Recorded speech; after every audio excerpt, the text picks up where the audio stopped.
lá, vamos liberar.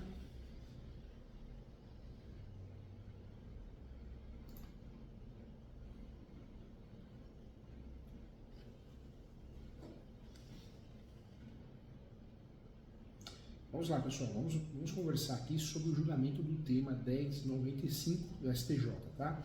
Esse acórdão foi publicado e eu tenho boas notícias aos compradores, notícias boas aqui. Finalmente foi publicado o acórdão que julgou o recurso repetitivo, né, cadastrado sobre o tema 1095 pelo Superior Tribunal de Justiça, o STJ. Esse recurso, gente, muito provavelmente foi o julgamento mais importante na seara do direito imobiliário nos últimos anos, em 2022. O acórdão trouxe à decisão grandes novidades muito interessantes aos compradores de imóveis com garantia por alienação fiduciária, questões inclusive que eram inesperadas. Quanto ao julgamento, de fato, desse caso, muitos operadores do direito se levantaram dizendo que a decisão favoreceu mais ao mercado imobiliário e essa decisão foi assertiva. Tem gente que questiona. Empresas do ramo imobiliário, de que os compradores, consumidores, contudo, que a decisão foi publicada, no meu ver, trouxe grandes benefícios importantes, sim, aos adquirentes desse julgado. Então, vamos lá, vamos conversar sobre esse julgado. O que diz o STJ em relação a esse tema? O STJ estava julgando, decidindo o tema 1095. Então vamos lá, vamos explicar direitinho para você entender.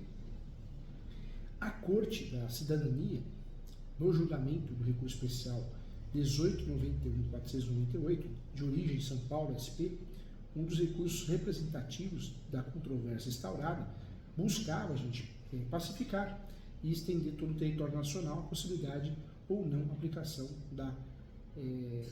do artigo o 53 do Código de Defesa do Consumidor.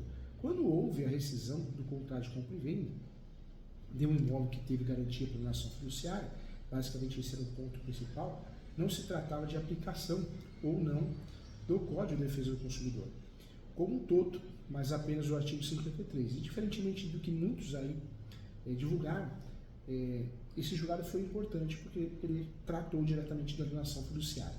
O que é essa tal alienação fiduciária? Uma garantia prevista na Lei 9.514, a Lei de 97, que estabelece um modo mais rápido e fácil de executar dívidas daquele imóvel que foi financiado sem ter que passar por um procedimento judicial. Ou seja, a asta pública é judicial, ele não é judicial. Isso é importante falar, visto que todo o processo era feito perante o cartório de imóveis. E assim, caso a pessoa contratasse esse tipo de financiamento, que é a grande maioria, se deixasse de pagar essas prestações, o financiamento imobiliário, não haveria necessidade de o credor entrar na justiça para retomar a propriedade do imóvel, o que, de fato, leva a tempo, maiores custos, podendo, inclusive, adotar o meio extrajudicial de execução dessa garantia para o retorno da propriedade. Para que houvesse a instituição dessa garantia, a própria lei, a Lei 9.514 de 97, lá no artigo 23, esclarece que exigia o registro do contrato. No procedimento de execução extrajudicial dessa garantia, o eventual fato, podemos dizer que a devolução de valores pagos ao comprador, inadimplente, devedor, não se dava por meio de desconto ou do desconto de uma multa, mas apenas se houvesse um lance em leilão maior que o valor da variação. E no caso do primeiro leilão, ou então no segundo leilão, a chamada segunda asta pública, caso o valor do lance fosse superior ao valor da dívida. Então, essa era a regra. E somente nessas hipóteses haveria, via de regra, a restituição dos valores pagos. Algo bem diferente do que a maioria das pessoas estavam acostumadas, pensando que se descontasse de fato, algo em torno, descontará o que? 10, 20, 30% dos valores pagos. E essa era a decisão. O artigo 53 do Código de Defesa do Consumidor é muito claro que nos contratos de compra e venda de imóveis ou imóveis mediante pagamento de prestações, bem como nas alienações judiciárias em garantia, considera-se nulas de pleno direito cláusulas que estabeleçam a perda total das parcelas pagas em benefício do credor em razão do inadimplemento pleitear a resolução do contrato e a retomada do produto alienado. Então, o código é muito claro e existia essa discussão se aplicava ou não.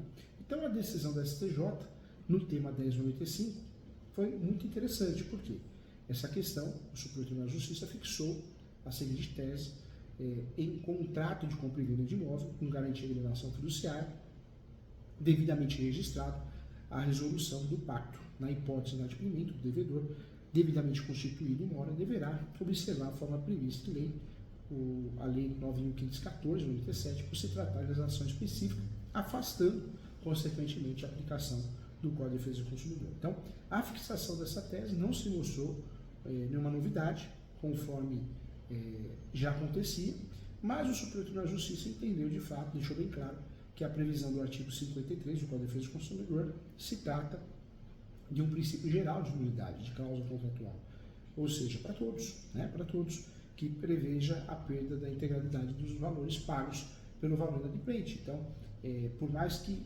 tivemos uma decisão que manteve o que já estava em pensamento jurisprudencial, mas trouxe algo novo. De fato, esse artigo é aplicado de forma geral. Isso foi muito bom. Então, dentro desse contexto, dentro dessa análise, é importante você saber a possibilidade, sim, de usufruir dessa decisão, até mesmo para uso capião, até mesmo para outras situações. É uma decisão que demonstra ser relevante. Tá? Então, muito obrigado a você que está acompanhando. Um grande abraço e até a próxima aula.